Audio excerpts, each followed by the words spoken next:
Rule.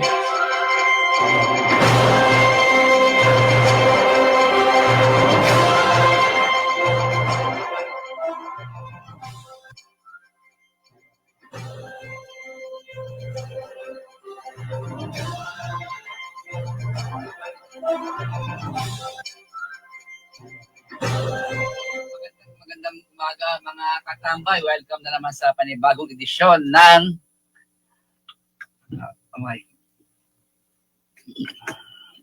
Okay, magandang umaga ulit mga katambay. Welcome na naman sa paborito nating tambayan ting Lunes ng umaga, ang tambayan sa barangay dito sa DWBL.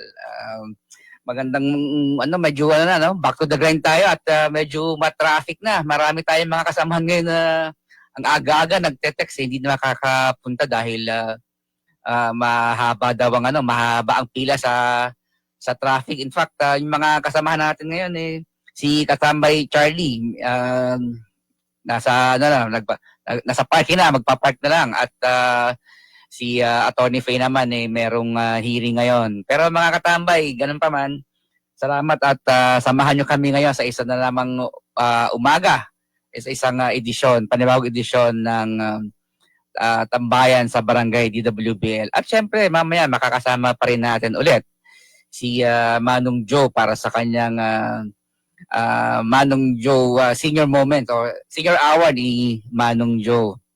So mga katambay, kumusta po ang inyong ang inyong obserbasyon ng Holy Week? Medyo mahaba-haba yung ating naging bakasyon nagmula nung Wednesday. In fact, nung last Wednesday, 'di ba, nagdeklara na ng holiday, ng half day ang Pangulong Bongbong Marcos para sa mga government employees na maaga makapagbakasyon. At nung Holy Thursday naman, syempre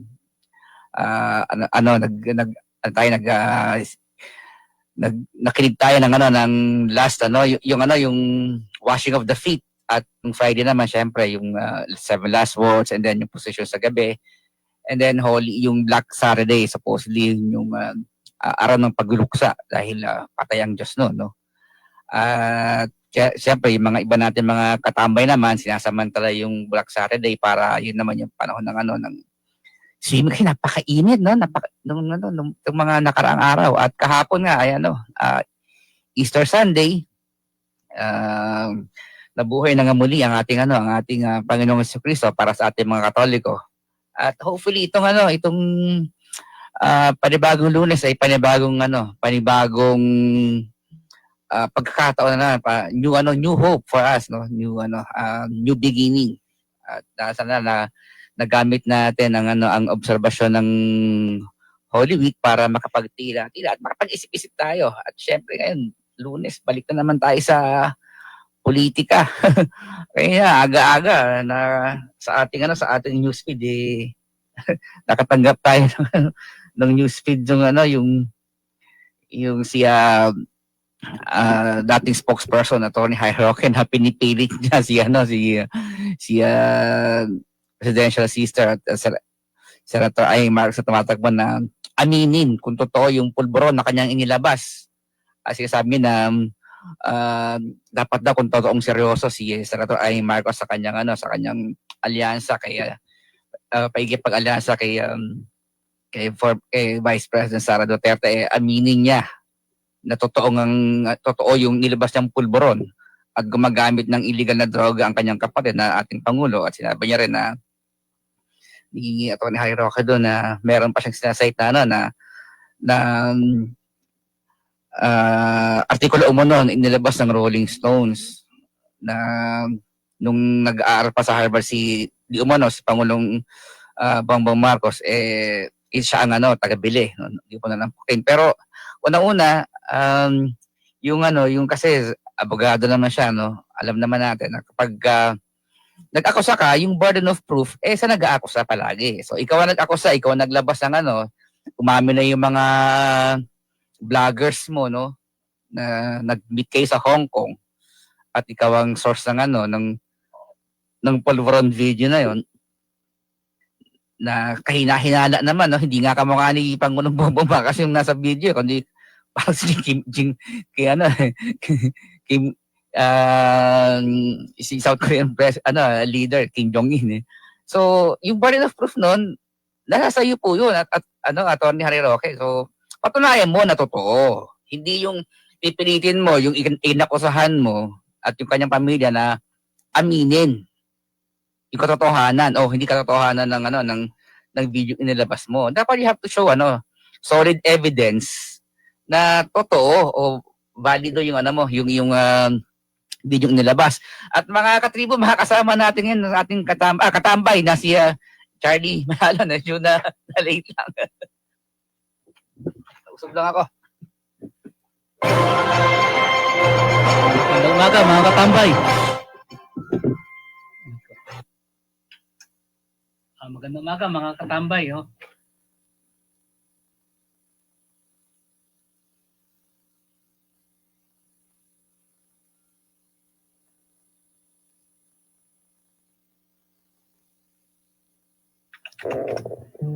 Okay. Yun. Yun, sabi ko nga. Gandang umaga ulit, mga katambay. Sabi ko nga, sa tambay talaga, minsan, nalilita tayo tumambay, di ba? Tatanghal tayong gising. Yun. Magandang umaga ulit. Ano ba ang natin ngayon? Kaya na, kasi ang aga-aga, may mga natanggap ako sa newsfeed ko yung kuda ni Atty. Harry Roque, yung pinipilit niya si Senator Amy Marcos aminin yung katotohanan ng kanyang tulboron video na inilabas. Pero sabi nga naman ng ating kataba na si Mr. Leslie Bacobo na yung burden of proof dapat yan sa nag-aakusa. Nag-aakusa ka naglabas ka ng video. Tapos ipilit mo inakusahan mo na aminin yung video niya, di ba? Dapat doon yung burden of proof, yung katotohanan nun, siya ang magpatunay kung totoo o hindi. Hindi yung mag-aakusa ka ng isang tao tapos ipilitin mo siya na aminin yung yung akusasyon mo. Ang nakakatawa diyan kay Attorney Harry, actually naging naging abogado kayo dati. Alam mo tayo, marami tayo pag nasa nakakasuhan tayo ng libel eh. Naging kaso kayo sa isang libel case, no?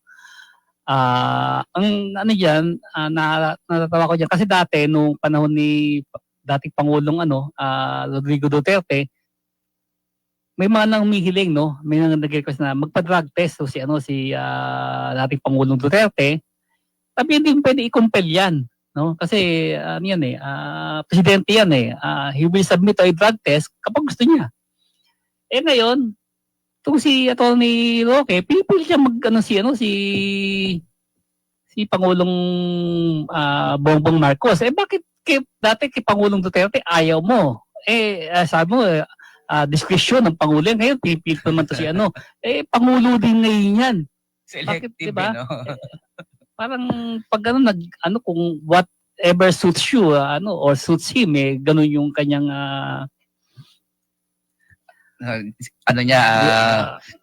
yung padalaw niya. Oh. Isa pa nakakatawa sa pinalabas ng video ngayon, yung meron siyang sinasalita na artikulo na lumabas umano sa Rolling Stones na nung panahon daw nung nag-aaral pa si Pangulong Bongbong Marcos sa Harvard, siya yung taga-bili, di umano ng cocaine. Pero doon sa yung artikulo na yon, yung mismong mga nakabasa ay sinasabi na fake yung artikulo na ginamit lang yung logo ng Rolling Stones. 'Di ba na so pati yung source niya peke.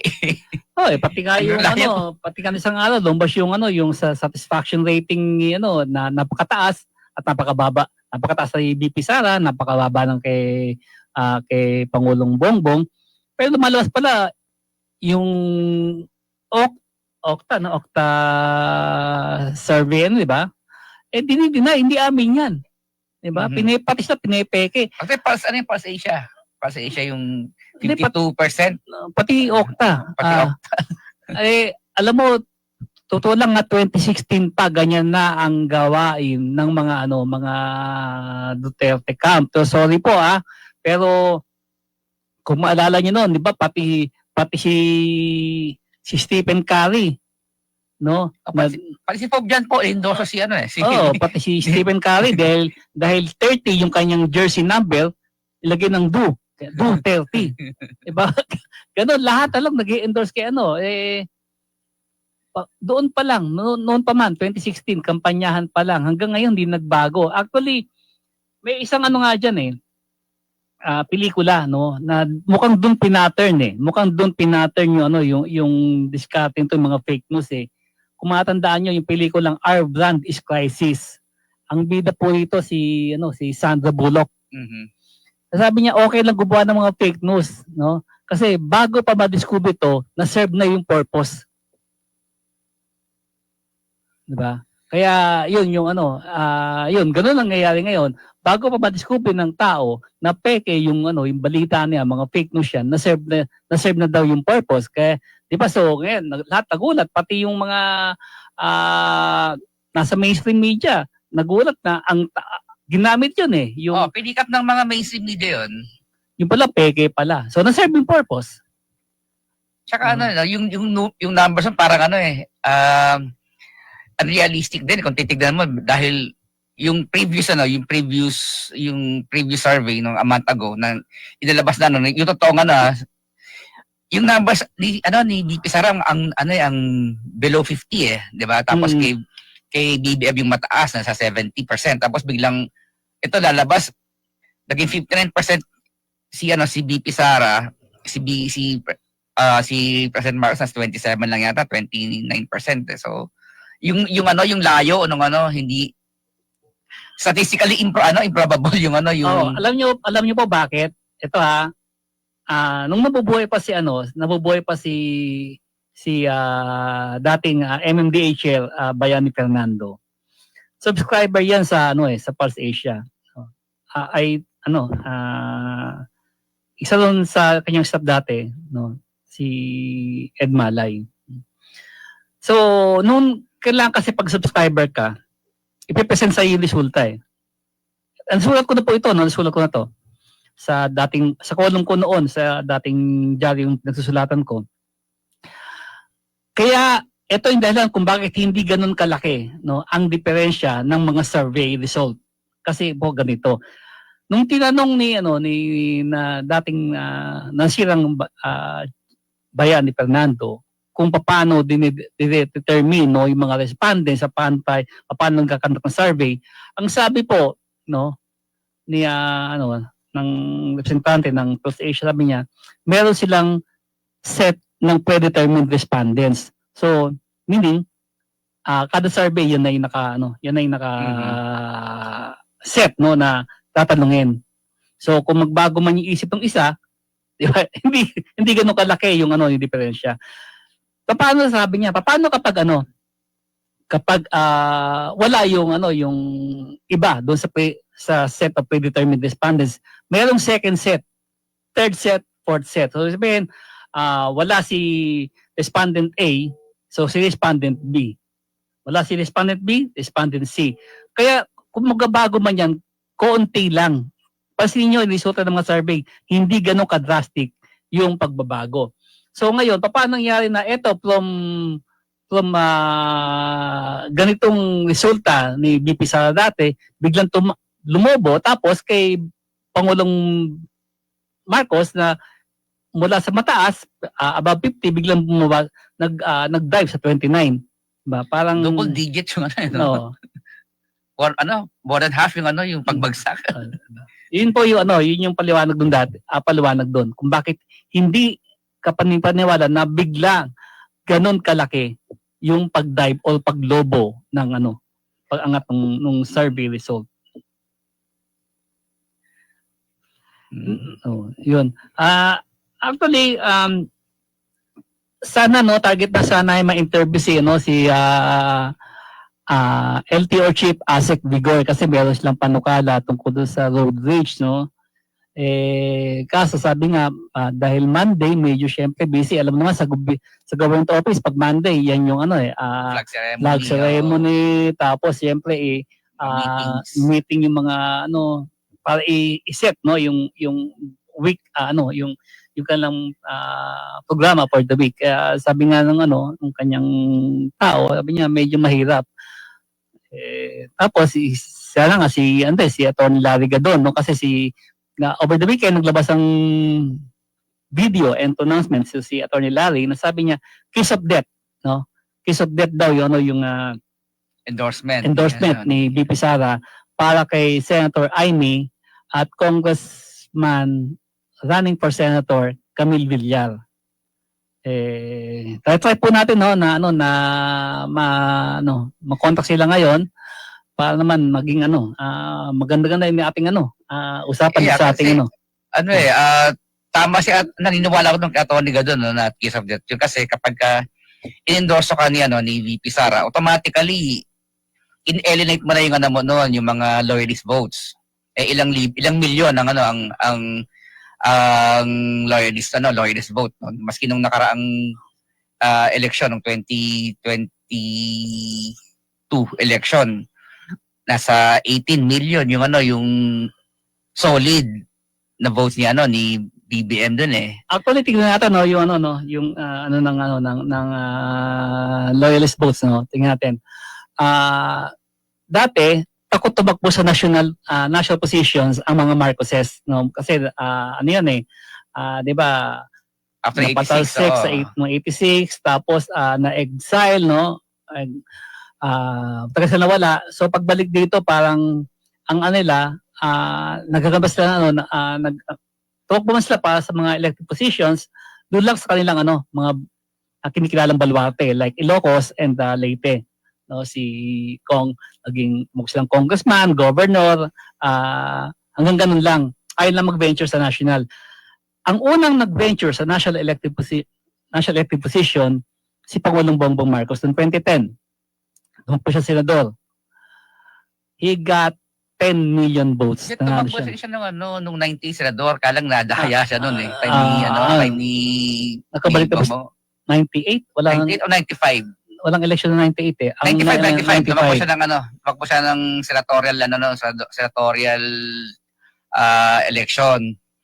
Yun yung katikat na sila Baby Arenas. Yun yung sorry. nadaya siya nun It's not correct. Pero hindi, yun yung syempre yung claim na daya. Pero nga, ang pagtingin natin yung 2010. So, siya yung kaunahang Marcos na na-elect sa national position. 10 million. So, sabihin, yung loyalist votes, nandyan. And noong 2016, ito po siyang Vice President, assuming na hindi siya nadaya as he claims, as he claimed then, he got 14 million votes. So isabihin lumalaki yung boto ng naglalabasan na yung mga boto ng loyalista na kumbaga mula doon sa dating sobrang galit sa mga Marcoses, nawawala na yan at nagbabalikan na sila. Noong 2019, tumakbo si Senator Amy Marcos. Ilan ang boto niya? Nasa 19? Parang ganun, basta tumaas na tumaas. At noong 2022, pagtamo ng presidential election, malaki naging boto, 31 million votes, So, hindi natin alam kung ilan ang kontribusyon ng mga Duterte doon sa boto ng 31 million kasi mahigit yung 31 million si Sara. VP Sara. Pero ito nga basta ang sinasabi natin, mayroong definite na command vote, solid base ang mga Marcoses. So kapag yun ay nagpa-endorse sila kay VP Sara, automatic may alienate na yung solid command vote ng mga Marcoses. In fact, yun nga yung sinasabi ng mga survey malab sa mga resulta ng survey, pag mati ka ng explanation yan kung bakit ganito nangyari sa resulta. Mula December, umatin ako yan every month ng mga press ko niyan eh. Si Senator Amy Marcos, bakit lumalabas siya na lang hanggang 14 pataas eh? Kasi yung Marcos loyalist vote ayaw sa kanya. Dahil nga sa posisyon niya. Di lalo ngayon na ginawa niya yung Senate hearings, tapos yung formal endorsement niya ni Vice President Sara Duterte. Di natitira pang simpatsya niya sa Marcos Lourdes vote sa mawala na din completely. So baka mas lalo pa siyang mas lalo pa siyang tumaas, no? Pataas talaga siguro. Papuntang 18 o 20 na siya noon na boto. Si Camille Villar na lumalaro sa mga 10 pataas yan sa survey, baka mawala pa yon. Kasi nga tingnan natin, no, kung ganun kasolido ang Duterte camp, sa ngayon, 2 pa lang ang pumapasok sa kanilang kandidato sa top 12. Si Senator Bongo and Senator Bato de la Rosa. Sabihin kung ganun kalakas, dapat na-dislodge na yung karamihan, no, sa kandidato ng alyansa. Pero yung yung kay litawin natin yung kay Senator Bato de la Rosa, pang number 12 siya. At statistically tied siya sa 8 senador pa. Oh, pero yun nga, 2 pa lang, no, pumapasok, no. Kasi kahit tong si Willie Revilla, hindi naman independent yan . At yung naman, yung kay Senator Bongo, kaya siya pumapasok, hindi dahil sa ang branding niya ay hindi dahil sa DDS siya, kundi ang branding niya dahil sa malasakit. Na hindi alam ng mga tao ay walang pondo. Ang pondo po diyan nanggagaling sa PCSO, sa iba't ibang ahensya ng gobyerno. Akala tuloy ng mga tao si Senator Bongo. Oo, yung primary diyan. Yung malasakit. Kasi hindi po si Senator Bongo. Ginawang batas yan noong panahon ni dating Pangulong Duterte, pero ang pondo niyan parang convergence yan . So dito ayan, dito yung mga pondo lagyan ng pondo yung Malasakit Center. Kaya kasi sa Malasakit para magkaroon ka ng endorsement, pupunta ka sa opisina ni Senator Bongo, doon nire-release yun doon magagaling endorsement. Kaya every time mag-release ang pondo para sa sa hospitalization mo yung Malasakit, kumukuha ka sa opisina ni Senator Bongo. At yun nga, sinasabi ng survey na yung naging branding niya, kaya siya mataas dahil sa Malasakit. No? Pero yun, maganda to. Magandang sa May 12, no, para makita natin kasi sukatan to nung lakas ng parehong kampo. At lumalabas din sa survey kaya si Bato de la Rosa, Senator Bato de la Rosa ay nasa pangkulela at panghuli ay dahil nga sa hardline position niya sa pagtatanggol kay former President Rodrigo Duterte. So yun yung yun ang resulta ng survey, yun yung nakikita nilang dahilan kung bakit ganyan yung trending. Of course si Tulfo, si Ben Tulfo, dahil kanyang bitag, kaya siya malakas. Okay.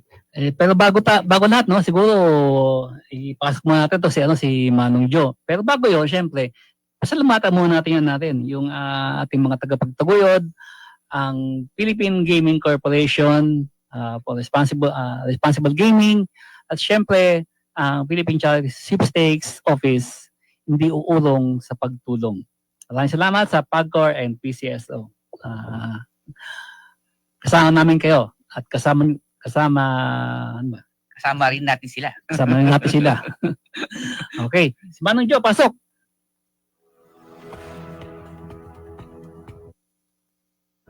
Magandang araw po mga ka-senior. Ako po si Manong Joe at welcome sa isa na namang makabuluhang episode ng Senior Hour kasama si Manong Joe. Naku, grabe ang init. Parang araw-araw tayong nasa loob ng oven. Eksahirado lang pero parang ganun talaga pakiramdam . Kahit hindi ka lalabas ng bahay, talagang dama mo ang init ng panahon. Kung minsan nga, di ba, naka-electric fan na tayo pero hindi kaya hindi sapat. Noong araw, ang tag-init ay panahon ng outing, picnic, at pagtambay sa labas ng bahay. Ang inyong lingkod ay nagbibisikleta pa noon sa init ng araw, nung kabataan natin, naglalakad para bumili ng kung anong gusto natin, ginatan, mga chichirya, dun sa bahay namin kasi may katapat kaming sari-sari store. Pero ngayon, parang kailangan na nating lubusang mag-ingat, lalo na tayong mga senior. Ang ating katawan ay hindi na kasing tibay ng dati. Mas mabilis na tayong kapitan ng sakit at mas matagal na tayong makarecover. Alam niyo ba, na ayon sa mga eksperto, kapag tayo ay na-expose sa matagal na sobrang init, maaari tayong makaranas ng heat exhaustion, dehydration, skin irritation, at ang pinakadelikado at ika nga ay life-threatening ay ang heat stroke. E paano naman kung may iniinda na tayong karamdaman, kamukha ng high blood, diabetes o sakit sa puso, di lalo tayong kailangan magdoble ingat ngayong tag-init. Kaya ngayong araw, pag-usapan natin ang mga panganib ng extreme heat sa kalusugan ng mga seniors at higit sa lahat kung paano natin maiiwasan to. Ano nga ba ang dapat gawin? Ano ang dapat iwasan? Itong mga simpleng tanong para tuluyan nating malaman kung paano tayo magiging ligtas at healthy pa rin kahit ganitong kalala ang init ng panahon. Makakasama natin ang isang eksperto mula mismo sa Philippine Medical Association, ang kanilang Pangulo, Dr. Hector Santos.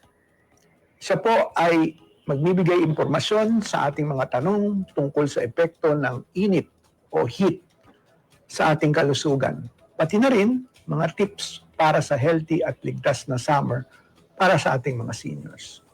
Kaya tutok lang mga ka-senior dahil siguradong marami kayong information na makukuha sa talakayan natin.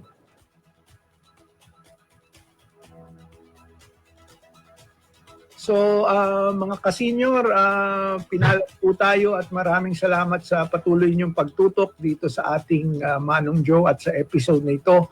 Makakasama natin si Dr. Hector Santos, ang Pangulo o President ng Philippine Medical Association. Doc Hector, magandang araw po sa inyo at salamat for having us dito sa Manong Joe. I'm sure tayo ho'y papunta na sa 49,000 followers on Facebook and marami po doon mga senior citizens at it's a very timely discussion po and thank you sir. Siguro magandang araw po at magandang araw sa mga ka-senior mo tulad ko.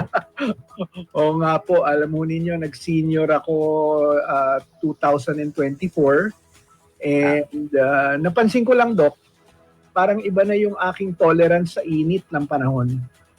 Ay, opo. Pati yung paghinga ay iba na. So, kaya ko naobserbahan yan kasi nung medyo bata pa tayo, in our 20s, in our 30s, even in our 40s, pag lumabas ka sa init ng araw, medyo kaya mo pa eh. Pero ito lately ho, talagang ako hinahihilo, hindi ko na ho talaga matolerate pati sa loob ng kotse pag medyo mahina ang aircon. So, sa ating mga seniors, Doc, ano po ba yung karaniwang sakit na nakukuha tuwing ganito yung panahon pag matindi yung init? Sabi mo nga, pag tumatanda ang isang tao, you have less tolerance for heat, no? A change in extremes in temperature. Lalo na, no? Mas numinipis sa mga balat ng mga tan sa nga nila. So there's less of sweating. So less ang sweating mechanism kasi natin yan. Yan ang means to control your heat. Napansin ko po yun, Doc. Oo, less and sweating. Mas manipis ang laman at taba mo, mas manipis ang fatty tissues mo underneath the skin, tapos ganoon din ang muscle. So talagang mas mahina ang iyong epekto. Kung dati ikaw ay matibay na humarap sa araw, ngayon hindi, pag ikaw ay naging senior na. Mentras, andyan din ang mga ibang, habang tumatanda, may mga chronic conditions sa mga matatanda. Sa puso, sa baga, sa kidney, yan na ho ay nakaka-exacerbate or lalong napapasama pagka ikaw ay nasa matinding init. Lalo na mga sakit sa puso. Tatanong ko lang, Doc, ako'y type 2 diabetes. Marami sa mga ka-senior natin, kasing sweet ko. Ano naman ang impact ho nun kung meron kang diabetes sa ganitong klase ng panahon? Well, ang diabetes ang epekto ng diabetes sa buong katawan sa puso, sa baga, even sa baga at saka sa kidney lalo na, no? So, yun nga, kulang ang sweating mo, you tend to have yung pagka mainit na mainit, no? There's lesser of the blood sugar control. Kaya unang-una, dahil sa init ay mong kumain. So, itabi mo yan. So, nag-hypoglycemia. Tapos, uminom ka pa ng gamot for your diabetes, nadodoble na yun. So, babagsak na naman ang blood sugar mo lalo. Yun ang nakikita namin epekto, no? And in the result, no? Diyan nangihinan lalo yung pasyente at nawawala ng malay tao, ayaw kumain, walang ganang kumain, ayaw uminom naman ng tubig dahil nga latang-lata sila. Oo. So, pag ganon, ang unang-una nating dapat gawin is stay away from the heat. Ayun.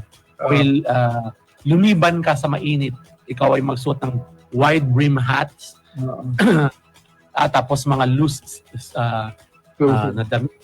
And kung mas maaari, humarap ka sa ventilador or pumasok ka ng air conditioning room just to cool you down. Kasi for more than 38, 39 degrees centigrade pataas, malaking panghihina yan sa mga matatanda. Yan huy yung mga parang may sinat na at may lagnat na, sabi nila. Kasi 37.6 and above, lagnat na ho yun eh. Pag 38, 39, lalo na hong nakakasama yan sa mga elderly.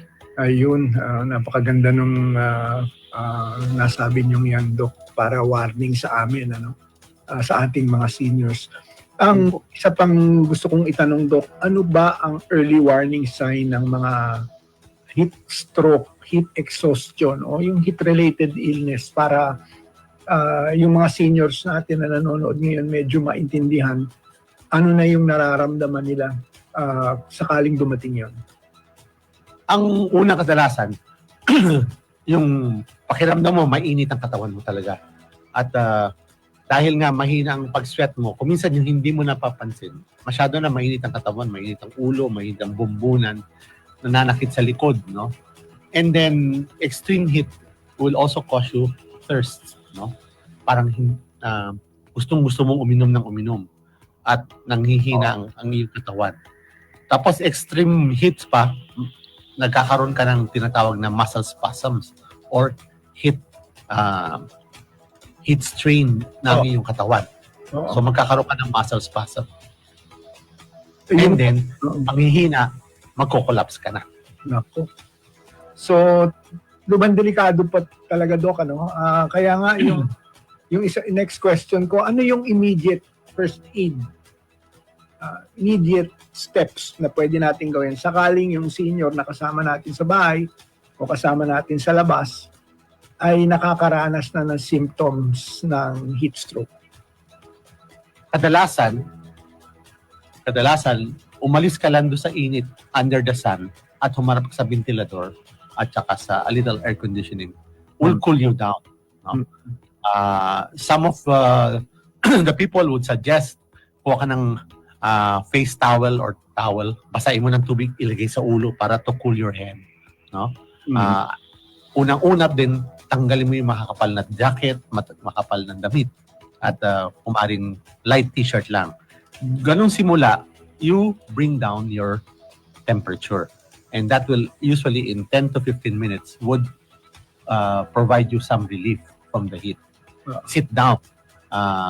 Kasi kung nakatayo ka, there's added stress on standing up at maaari kang mabuwal at mabago kang ulo. Kasi definitely sa mga nakikita dyan, nahihilo, disoriented, nagdodoble paningin ng mga yan dahil sa init. So umaupo ka and rest. Kung minsan, makakatulong ibaba ang ulo upang magdaloy ang dugo sa iyong utak. Talagang iba na, Doc, yung kakayahan mo pag edad ka na harapin yung init ng panahon. Ako personally, makwento ko lang sa Doc at sa mga sa atin mga fellow seniors. Sabi ko nga kanina, pag expose ako sa init, maya-maya, kung hindi ako makakapasok sa isang lugar na may lilim o ma-expose sa medyo malamig na aircon o electric fan, nahihilo na ako. Tapos blur yung paningin. So yun yung signal sa akin na kailangan ko nang umalis from the heat.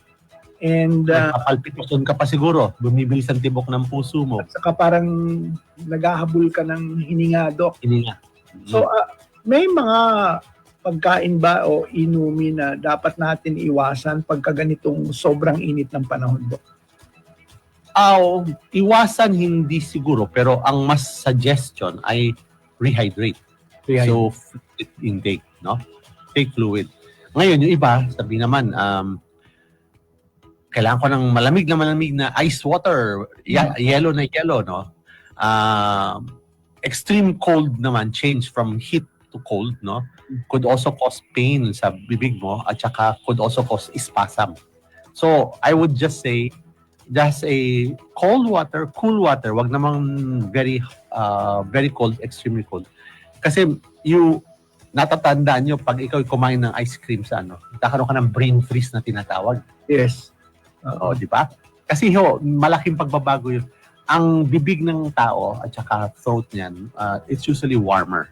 Pero extremely warm pagka may heat stroke na nga tayo. Pasukan ngayon na masyadong malamig na tubig, ice water, okay, ice cream, it could cause some yung tinatawag na trigeminal neuralgia. So sasakit ngayon yan dahil yung change ng temperatura to cold, maapektuhan yung trigeminal nerve sa loob ng palat mo yan. Tapos magsakaroon ng sakit ng ulo, kung minsan nahihilo ka. Yun ang tinatawag na brain freeze. But we would suggest pa rin, inom ka ng tubig. Not too cold, no, but just good enough for you to swallow. Meron din kasi masyadong maraming inom ng tubig na malamig could cause spasm of the tinatawag na pharyngeal nerves or pharyngeal vessel, muscles, no? So parang maninigas ito. So maninikip naman ang iyong paglulun at ang iyong panga. So yan, magkakaroon naman ng problema yan. Kung minsan masusuka ka o parang mag-choke ka kasi nag-spasm yung throat mo. Yun ang maaring mangyari, mga senaryo na aking nababanggit na sa pag-apura mo na cool down ka lang muna, okay lang yun, umalis ka sa araw at pumapat ka lang sa but then also hydrate. Doc, yun naman pong mga senior na walang aircon sa bahay kasi hindi naman lahat can really afford air conditioning units, no? Yung iba, isa lang ang electric fan sa bahay o dalawa. Anong masasuggest mo pagka medyo init na sila at parang kahit naka-ventilador, hirap yung kanilang pakiramdam? Yun nga, stay in open all windows. Free flow of air, no? Huwag in an enclosed room. Ang mga problema nga natin, yung mga nagsisiksikan sa ating mga selda ng mga prisoners. Yan. Yung mga nagtatago kung saan wag sa cabinet. Kung wala kang porch, stay by the window and then pay. And then, as I mentioned, isang ginagawa, lagay ka ng ice waters in a bowl, lagyan mo ibabad mo ang face towel, ilagay mo sa mukha mo. That will cool it down. Lagay sa may dibdib, that will cool it down. O kaya sa bumbunan. Marami sa atin, Doc, na senior na challenge na bumbunan at yung harap. So, mas diretso na yung... Oo. So, lagay mo dyan, that will cool it down. No? That also cools down the whole body. Cool down your temperature. And then hydrate. Doc, meron pa ba kayong payo para sa mga senior na alam po ninyo, kumukha natin, medyo active pa tayo. We still go to work every day. So, exposed tayo sa ganitong condition. Hindi naman po kasi lahat ng seniors ay nasa bahay na lang o fully retired na. There are a few of us, sinama ko na sarili ko, no, na medyo still going out. Yes. Still working, still active, but of course, not as strong as we used to be, lalo na ngayon. And the temperature levels are really different ngayon kumpara nung ako. I was born in the 60s, raised in the 60s, 70s, and 80s. Ngayon ko lang, Doc, nararamdaman yung ganitong klase ng init ng panahon. It really seems that, as they say, climate change is for real. Kasi noon, naalala ko pa lalabas ka sa bahay mo in the 60s and 70s. Medyo mainit, pero it's a fun summer, maaliwalas Makakapagbisikleta ka pa, makakapunta ka pa dun sa sari-sari store para bumili ng kung ano man ang gusto mong bilhin. Kumbaga, summers were fun when we were growing up. Pero ngayon, parang I don't know if you can still call this fun. Even for the younger generation, the heat is very real. So, ang tanong, anong mensahe nyo sa mga seniors para tuloy tayong maging alerto, malusog, and prior to that, yung question ko nga po, active pa tayo, what can we do? Well, for each of you, individually, alam nyo ang inyong limitasyon na. Nararamdaman nyo. Ayan, Yung mga dati, senior, oy, tandaan nyo. makakatakbo ka ng hanggang third floor ng hagdanan. Ngayon, kailangan huminto ka sa unang palapag. And rest. So, alam mo yung kakayahan mo na. So, wag mong pilitin. Lalo na't pag ganyan, merong kaakibat na mainit na panahon. Alam mo, kasi talagang lalong there's more strain on your heart when there's heat. So, yung previous activities mo, talagang if you could cut it down to 50%, mas maigi. But not saying that you should be sedentary. Kasi kailangan ikaw ay maggalaw. You have to move your muscle. Pero alamin mo kung hanggang saan ang hangganan mo at wag mong do not push it. Kasi merong mga iba dyan, malakas ang katawan ko, ganyan. Tapos, alika pare, basketball tayo. Yan. Nakatatlong balik doon sa court, biglang nag-collapse. Sabi niya, wala naman akong problema dati. Oo, dati wala. Ngayon, meron ka na. So, alam mo yung limitasyon mo. Problema mo ngayon, matanda na. Yes. So, Aminin na, pero wag mo namang i-sideline ang sarili mo. Do your activity, but at a reduced level. moderation. Yes. Yun yung keyword, I think. Moderation and with extreme caution. Careful na tayo, Doc, di ba? Parang mahirap, kumbaga nun, kung nasasagad natin, kaya natin mag-basketball ng full court, maglalaro tayo ng 10-minute per quarter game, sandali lang tayo isa-sub. Ngayon, sa tingin ko, kahit 2 minutes, ako tinry ko eh. After yung 4 na takbo, hindi ko na talaga kaya. And then that's when I realized, sabi ko, this is no longer for me. Tapos yung kita mo yung bola, parang akala mo kaya mong habulin, yung pala hindi na. So those are the realities for us on the ground that we have to be very aware of. And Doc, maraming salamat ha. Panghuli po ng mensahe sa mga ka-seniors na nanonood sa atin ngayon para sila ay maging malusog, alerto, ligtas, at higit sa lahat, produktibo pa rin ngayong panahon ng sobrang init.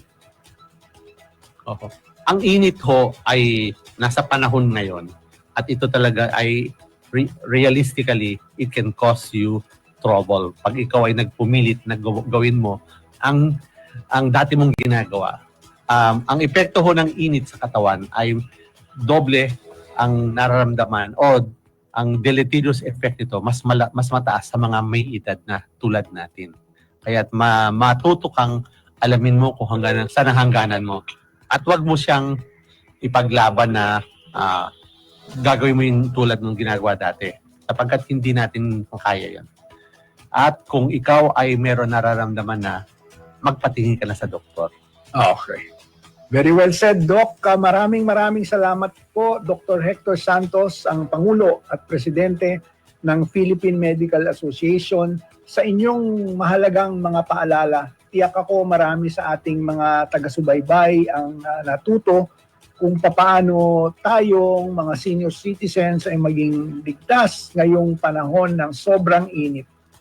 Mga ka-senior, tandaan po natin, masyadong matindi ang nararamdaman nating init ngayon. In fact, heat index, hindi lang sa Metro Manila, kundi sa buong bansa ay at record high levels. So, it simply means diretso nating mararamdaman yung sobrang init. So, sabi nga ni Doc, uminom ng tubig pero wag naman sobrang dami ng yelo at baka magpuntahan, kumain ng tama at magpahinga at lumayo sa init kapag kailangan. Thank you po ulit, Doc, for the time. Maraming salamat sa iyo. Buhay ka. Salamat po. Ayan, mga ka-senior ha. Narinig na ninyo mula kay Dr. Santos, mag-ingat po tayong lahat.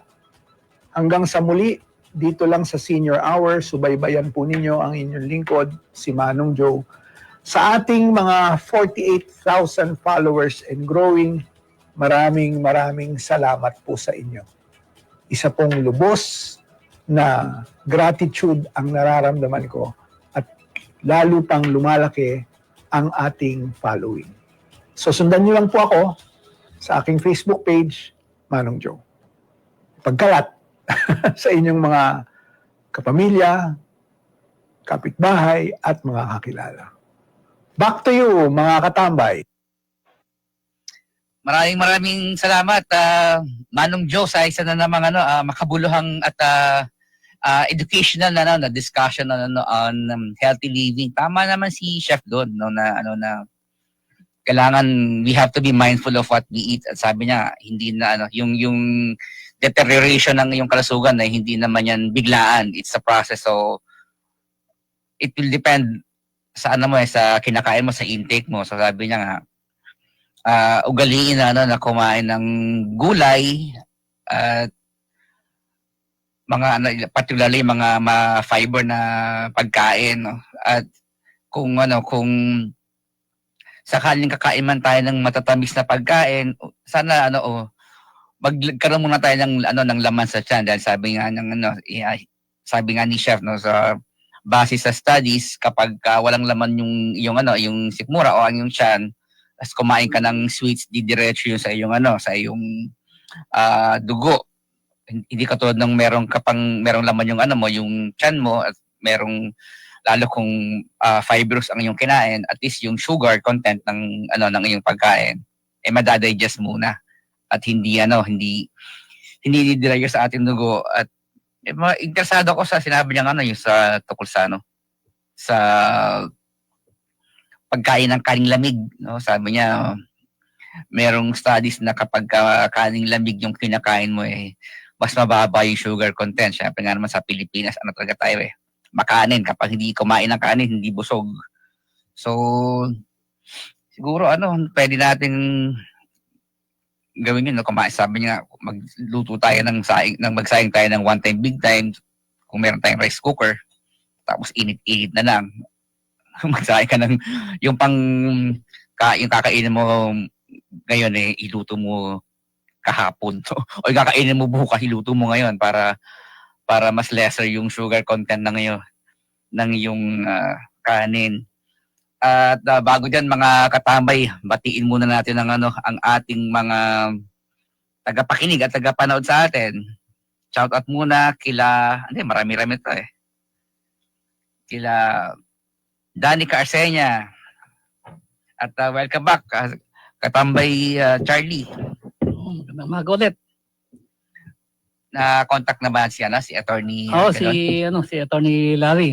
Mayang siguro mga 15 minutes makakapanayam natin si attorney Larry. Si Secretary Larry, ganoon actually. Secretary ng Presidential Advisor on Poverty Alleviation. Kaya mga katambay, interesado yung ating interesting yung ating maging diskusyon. Masarap kausap na si Atty. Walang preno sa kanyang sa loobin o nasa kanyang mga prinsipyo. Yun.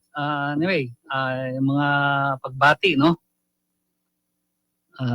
Sino ba si Elsa Junida. Good morning, Charlie, Manong Joe, and all viewers and listeners. Si Vicky Alvarez, ako talaga, isa yung mga comment kay Manong Erica Morales. Salamat po sa inyo, Manong Joe. Mag-try din ako mag-diet. Ang daming Si Flora Mendez, kasama sa diet ko ang no rice. Siyempre, yung ating mga co-parents dyan sa Kansas City Science, si Mami G Atienza, ang kanyang anak, si Jillian, si Mami Angela Curia. Maraming salamat po sa inyong pagsama sa aming tambayan. Si Mika Go. Good morning, healthy food. Dapat lagi yan, health food first. Siyempre, yung Philippine Gaming Corporation, PAGCOR. Walang takot sa pagtulong, walang sawa sa pagtulong. PCSO yun. PCSO at ang PAGCOR. Responsible gaming. PCSO, Philippine Child Safe Sex Office, hindi uulong sa pagtulong. Binabati namin kayo, GM Mel Robles, no? At si Bong Ariola, kaibigan natin dyan. At si Lynn. Tita Neo, good morning. At good morning din sa ating mga kasamahan dyan sa PAGCOR. Sila Cristel, sila Stephanie, Sila Eric Balcos. Eric Balcos. Good morning, Eric. Happy Easter.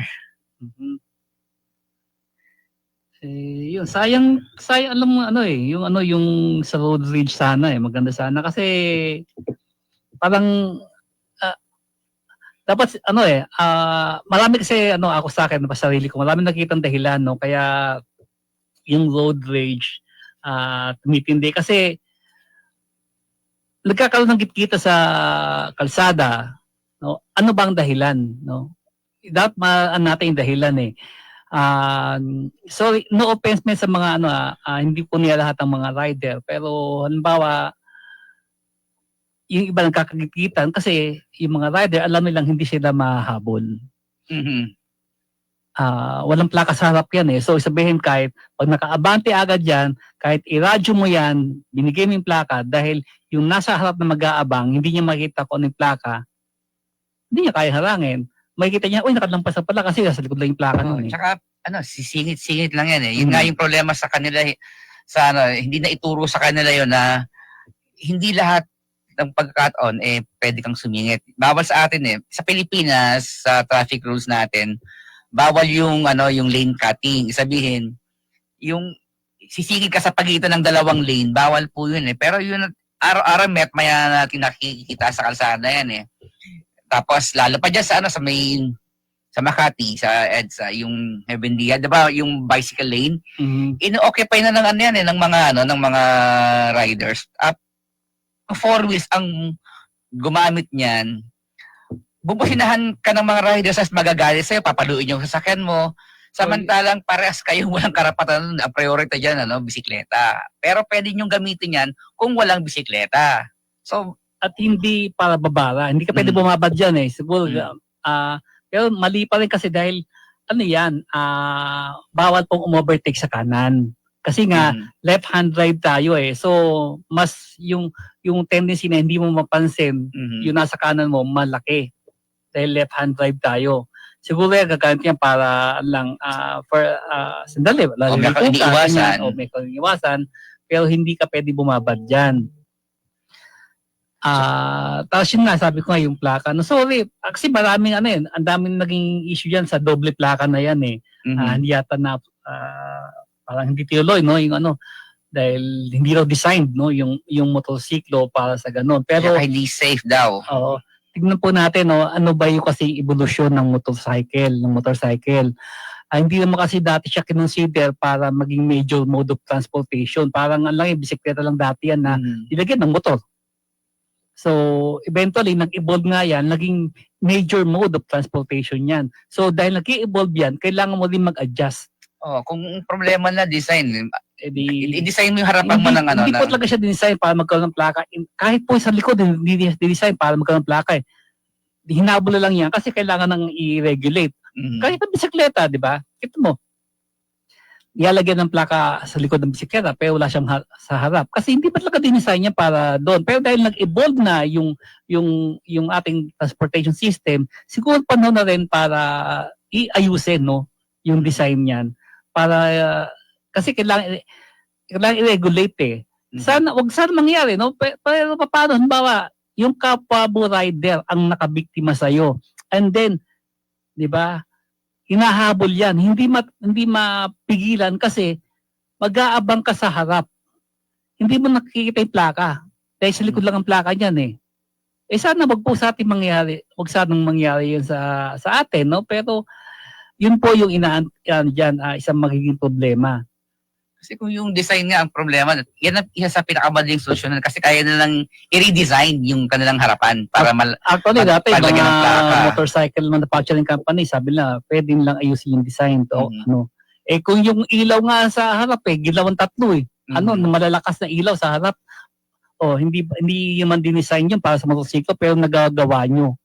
Ang nag-i-issue lang yata dito dyan, di ba? Kasi yung proposal ni former Senator Dick Gordon na malaking plaka nasa sa may harapan. So unsafe nga naman yun, no, kung mapasub yung yung rider. Pero kung yun lang, flow lang yun ng design eh. So ibaguhin yung design, kayang ilagay kayang lagyan ng gawa ng paraan yan para ma-accommodate Diba? yung Kaya plaka. may mga Kung design lang ang problema. may mga may mga rider na nahuli na, tumatakbo pa, 'di ba? Yung may nag-viral na video na ganyan Oo, ilang yung- beses tumakbo kasi alam niya pag nakatakbo siya, hindi siya mapipigilan sa harap kahit iradyo 'yan. Na nag-asa pa nga ng MMDA, di ba? Oo. Yung sa may Cubao yun sa may Kamuning, yung tinakasan niya yung kasi siya pumasok sa sa bus lane. Sa carousel. Kasi alam nga niya pag kahit iradyo siya, aabangan siya o ganitong kulay, ang daming ganong kulay ng motorsiklo. Mhm. So paano mo pipigilan yung hindi mo nakikita yung plaka? So syempre wala kang pruweba na siya nga yun. Baka maano ka pa, 'di ba? Baka yung maninita pa siya pa yung kung magkamali siya ng sitahin. Siya pa nagka-problema. Tsaka yung dapat paigtingin yung yung traffic talaga natin, yung education kasi karamihan sa kanila magkaroon lang ng ng makahawak ka ng motorsiklo, mag-backride na yan, kinabukasan may lisensya na eh. Isa pang problema dyan, yung lisensya ginawang 10 years eh. So kahit na ang daming kasalanan yan sa 10 years pa rin yung lisensya niya eh. Si renewal siya ang problema eh. Hindi, pero yun kasi naman, bago ka magkakakuha ng 10 years na lisensya, yun yung kung wala kang violation. Okay lang, sa akin okay lang yung 10 years na yun. Pero, hindi nangangalaga na 10 years yung lisensya mo, hindi yan pwedeng i-revoke, hindi yan pwedeng i-suspend. Ang kailangan lang, maging mahusay yung traffic enforcement. Implementation eh. Wala, yung enforcement natin, isang pinaka... Tsaka parang exempted yung yung mga motorcycle riders sa traffic rules eh. Pansin mo sa kalsada eh. Yung mas napakahigpit ng ng mga enforcers sa mga four wheels. Pero pagka sa motorsiklo, Kamot ulo lang. oo, papasok yan kahit naka-red, pag nakita lang maluwag yung sa intersection, papasok sila kahit naka... Yun lang, yung pagtuntong lang doon sa pedestrian lane, lagi sila nakatuntong dyan. Mhm. Daanan ng mga pedestrian yan eh. Diba? Hindi hinuhuli. So baka mong four wheel lang dyan, tumapak dyan. Uhulihin ng yung traffic enforcer. Lalo kayo, parami ng padami ng padami yung kaso ng road rage. Yung huli, di ba, yung pinakahuling video, yung isang rider, lahat ng madaanan niyang makatabi niyang four wheels, sinasaksak niya yung side mirror. Mabait nga yung mga hindi binangga yung Hindi lang yung sa road rage, hindi lang hindi lang rider ang diyan na involved. Actually, nung nakaraan nga, 'di ba, merong isa yung truck naman tsaka yung isang SUV yata. Nagkagirian din sa kalsada, bumunta yata ng baril tong sa SUV. No, ang sabi ng truck driver, "What ang layo-layo ko sa iyo eh." Yun nga.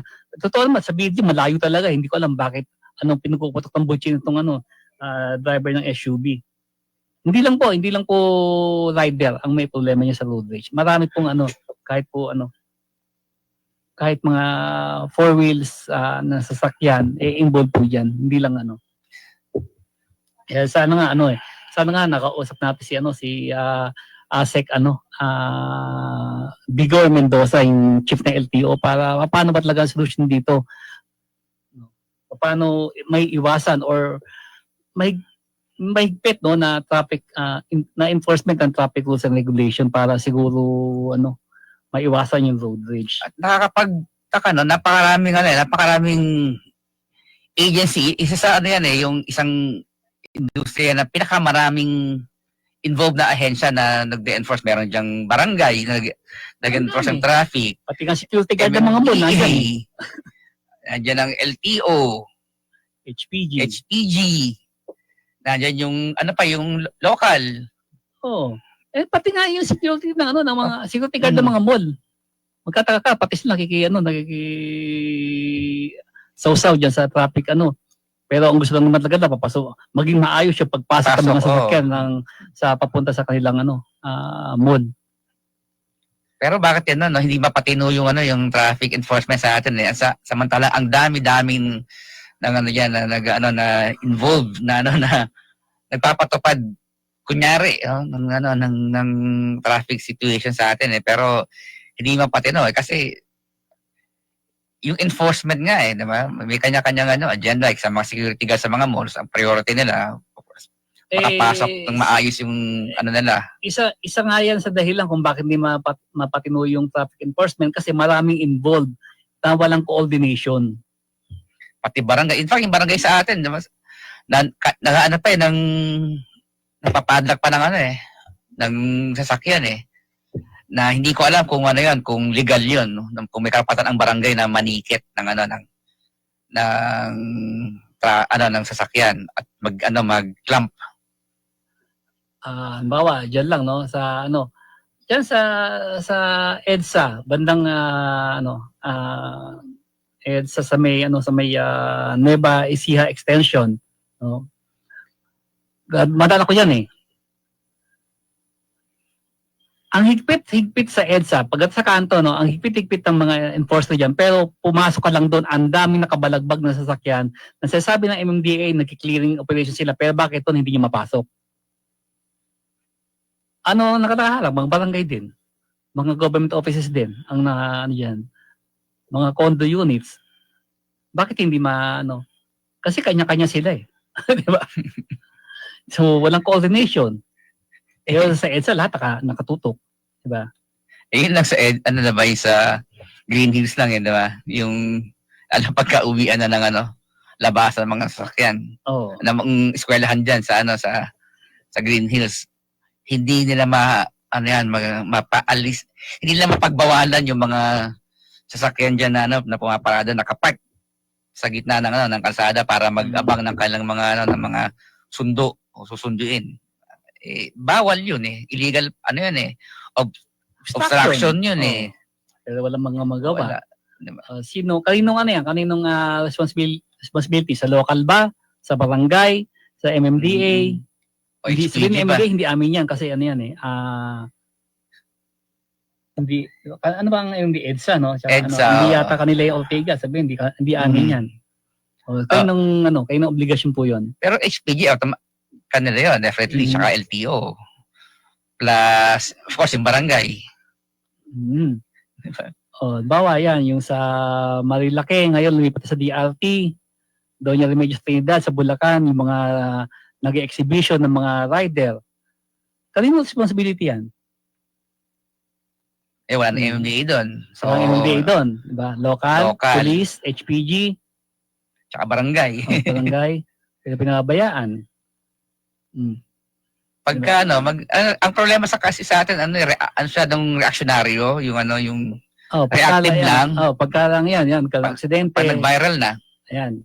Sige, puntahan natin. Saka natin Kasi sa Marilake, matagal nang maraming aksidente, marami nang namatay diyan bago nila bago nila tinutukan nung nag-viral na lang yung nag-Superman.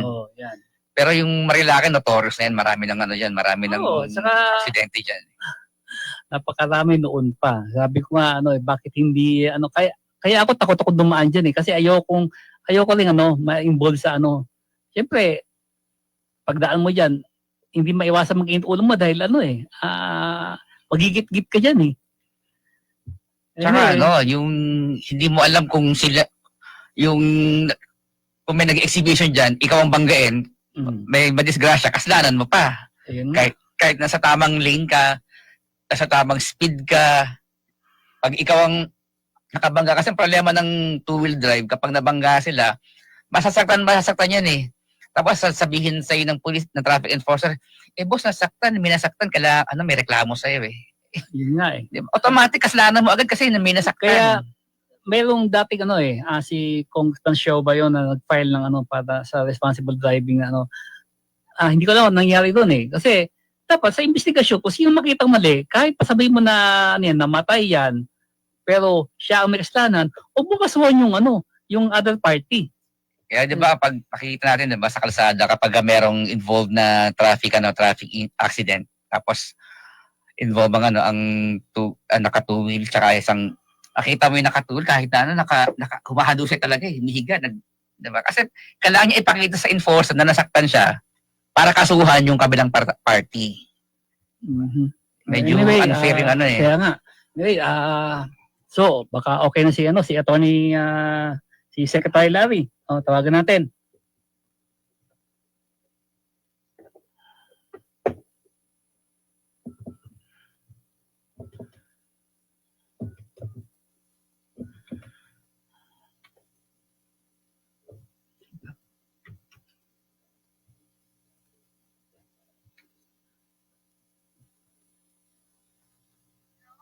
Yeah, inaayos na. Good morning. Nakakontak na Si attorney Larry po. Si Secretary Larry.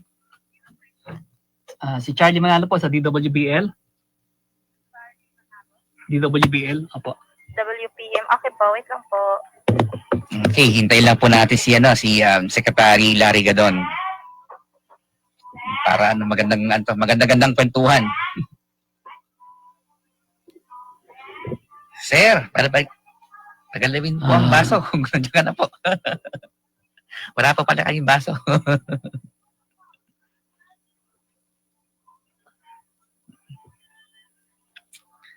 Ayun na sa attorney Larry. Hello, good morning Good po. morning. Yes po, ma'am. Good morning po si Secretary Larry Gadon po.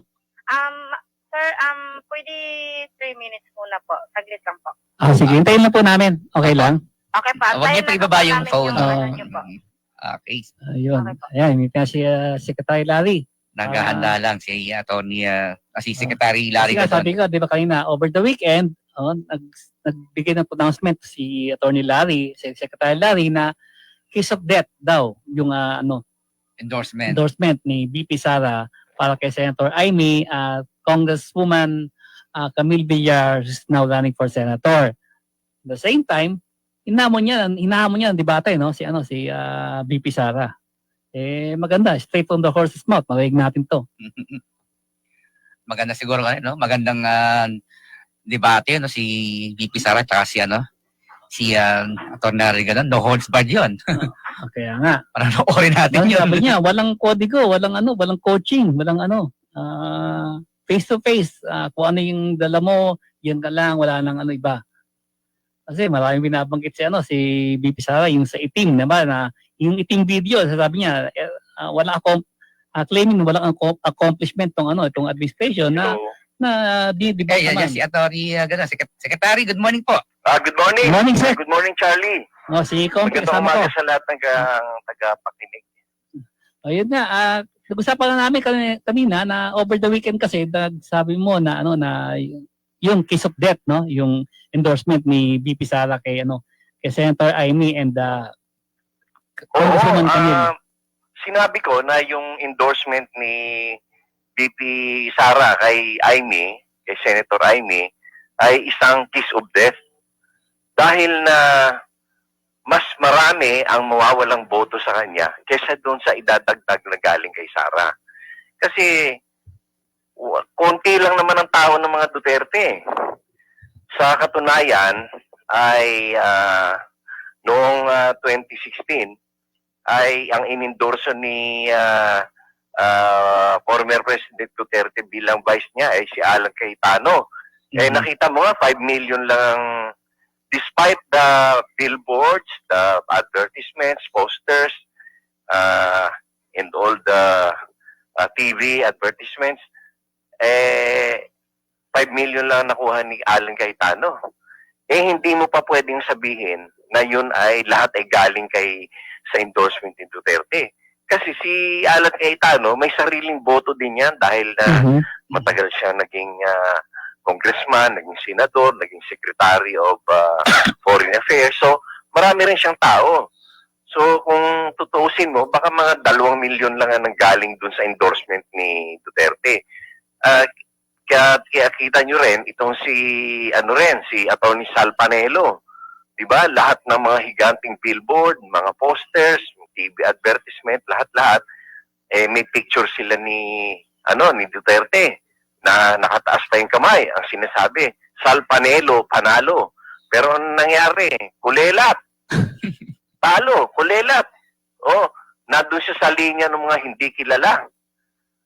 Samantalang araw-araw siyang nasa news, araw-araw na nasa TV. Tapos araw-araw niyang kausap si Duterte. Pero anong nangyari? Wala, talo, kulelat. Ganon din dyan kay Sara. Mas konti pa nga actually ang endorsement power ni Sara compared sa tatay niya. Kaya nga yan si Sara, hindi yan tumakbo ng president noong 2022 dahil alam niya wala siyang boto. Nanalo lang yan kasi hinatak lang siya ni BBM. Dinala lang siya ni BBM.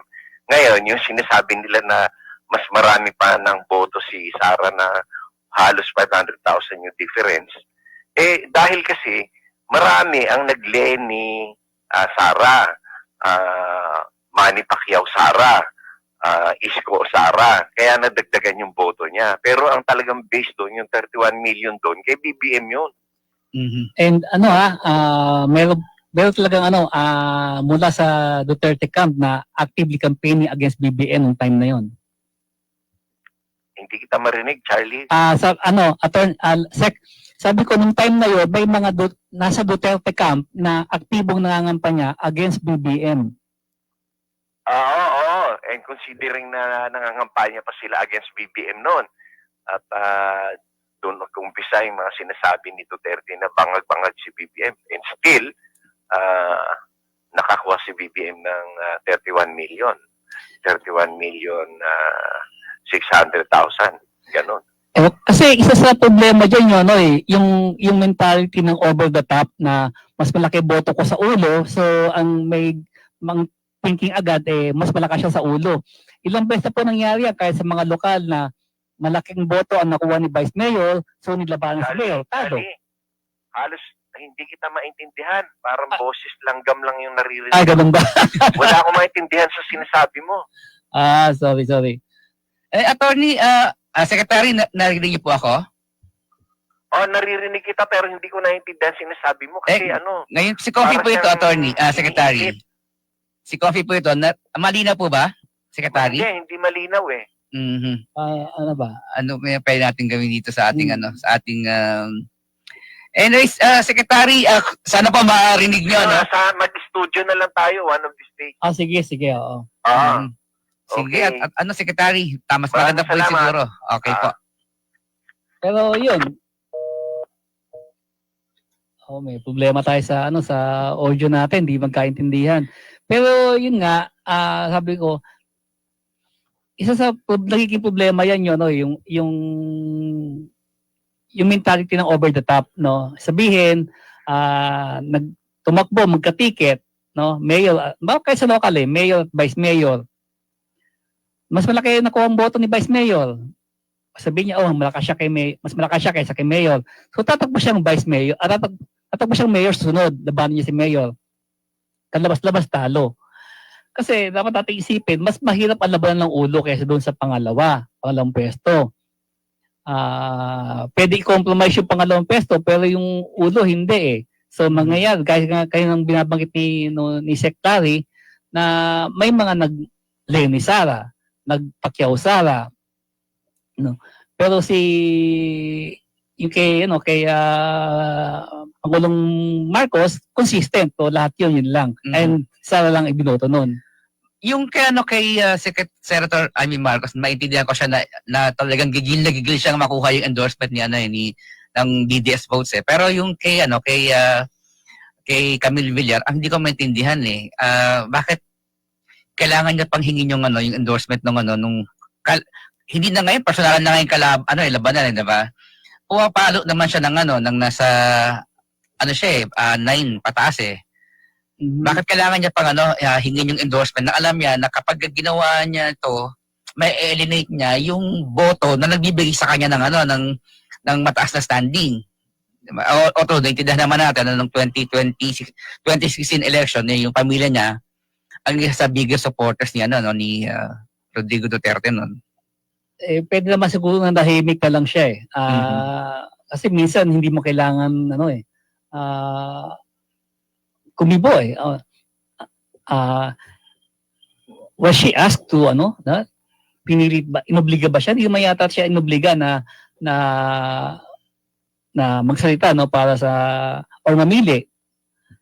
Bakit kailangan niyang gawin? So sana nanahimik lang para at least, 'di ba? Hindi naka-apekto doon sa kanyang standing sa makaka-apekto kasi ngayon sigurado yung mga marami, although hindi naman siguro lahat, pero yung loyalist vote, definitely marami sa kanya yung disappointed, no? Na iaalisin na siya sa listahan noon ng sa listahan ng mga ng mga loyalist votes. Mawawala na sigurado rin si Camille Villar at saka si Senator Amy Marcos. Pero niyata, no, parang hindi pa yata siya inaalis sa listahan ng alyansa, si Congresswoman Camille. Oo, si Senator Amy Marcos sinanggal na sa hindi na siya sinasama sa mga sorties eh. Kasi tandaan natin, no, ang mga Villar, nationalista yan.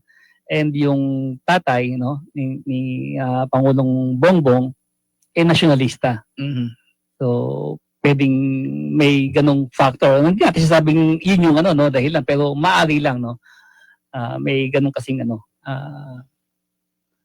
background, no, yung Di ba one time yata, di ba si Senator Bongbong, si President Bongbong Marcos tumakbo rin as nationalista? 2010 sa senatorial. And yun nga, nakakatawa nga doon kasi inadapt din ng nationalista yung mga kaliwa, nagtagal sa kanya dati. Kaya parang di yata kasabay sa kampanya yun. Parang ganun nangyari dati. Pero ngayon, yung mga kaliwa, nakikipag-alyansa ngayon sa administrasyon. Yun nga lang, medyo grabe din ang kalawa kasi kung makahingi ng concession, sobrang kala mo na sila. Yun nga biro mo, di ba, medyo allied sila with the administration. Mukhang umaabuso naman yung hinihingi. Biro, pinapa-abolish yung NTF-ELCAC. In fact, maski diba nung panahon din ni PRRD, aliado siya sa umpisa yan eh. Kaya lang, ang daming hinihinging concessions, current positions, binigyan na nga sila ng dalawang posisyon. Hindi lang ng dalawa. Marami pang hinihingi. Hindi lang dalawa. Ano ba nakuha nila? Nakuha nila yung DAR, tapos SWD, yung DSWD. yung poverty, Si Lisa Masin, di ba? Anti-Poverty Commission ba yan? NAPSI, National Anti-Poverty Commission. And yun nga, nung maupo sa DSWD, ang nangyari, yung mga, ito kasi mga congressman at mga senador, naglalagay ng pondo, yung may mga part po yan yung PIDAP, no? Hindi ba lang nahahawakan yan ng mga mamabatas natin. So nilalagay yan ba sa DOH para pag may humingi constituent, bigyan mo si pasyente A ng guarantee letter worth 5,000 sa hospital na yan. So ganun po nangyari dyan. Sa DSWD may hingi ng pamasahe kay congressman o kay senator. O bigyan mo to ng 2,000 pamasahe pa uwi sa probinsya nila. So magganun po yan. So hindi na nahabakan. Ang nangyari, pag upo ng DSWD, secretary nung time na yun, pinagbawalan niya na yung mga mamabatas na magbigay ng endorsement. Di ba paano sa loko ko pag lumapit yung kanilang constituent? So pinull out yung mga hindi na nagbigay sa DSWD. Binibigyan na yung mga yung mga kanilang allied organizations, NGOs. Yun nga yun, para na maiwasan nga yung corruption, di ba? Na hindi mahawakan ng mga mambabatas yung kanilang PIDAP. Diretso yan doon sa ahensya na magpapatupad niyan. Ganun po ginawa. Tapos ito naman yung sa DAR, no? Ang nangyari, siya yung DAR, pero siya sumamasalali ng mga magsasaka doon sa Sumilaw, no? Oo. Hindi ka dapat sumama doon. Sana pinakinggan mo yung hinaing, tsaka natin pag-usapan. Hindi yung ikaw taga-implement doon, sabihin, di ba, nakaano ka agad. So meron ka agad posisyon doon sa issue na yan. Siya mismo, hindi siya naniniwala sa opisina niya. Oo. Kaya ang abogado po nung kumpanya ng kalaban ng Sibilaw Farmers, si Man Scarpio, asawa po ni VP Sara. Di ba? Na anak ng presidente ng amo niya, na amo nung secretary yung time na yon. Di ba? So, pwede sanang wag ka sumama doon. Pag-usapan natin sa opisina anong issue, patawag mo yung di ba? Yun, tinanggal sila pare-pareho. Anyways. Eh, So, ito, makikita natin yung yung last survey. Meron pa namang nalabas sa na survey ngayon na sa alam ko, umaga-umaga di ba, na. hanggang 2 weeks before election, di ba, merong Meron kasi pa. merong yung comment doon na may deadline eh. Oo. 2 weeks siguro bago magkatapusan ng Abril. Lalabas yung survey. Latest. Nakita natin kung yung yung epekto ng mga endorsement. Kung tama nga ba yung sinasabi ni Sec Larry na case of death or mas nakadagdag, mas nakatulong para kay Senator Aimee at Congresswoman na Camille Villar. Kaya lang siguraduhin natin na na tama yung yung resulta ng survey kasi may napepeke nga nila, ginagawa na lang naglalabas na ng fake result na napipick up ng ng ibang media outlet na akala to natin totoo. Oo. Kaya In nga fact, kahit sa social media, 'di ba, na nagreklamo na naglabas ang Facebook diyan ng ng statement na nakikita nila yung yung mga pro DDS na post hindi mga Pilipino, galing Middle East. Yun nga kasi yung sa yung mga online survey na yan na-expose siya noong 2022. Di ba? Puso para kay Lenny, thumbs up para kay BBM, may mga ganong yung mga emoji, di ba?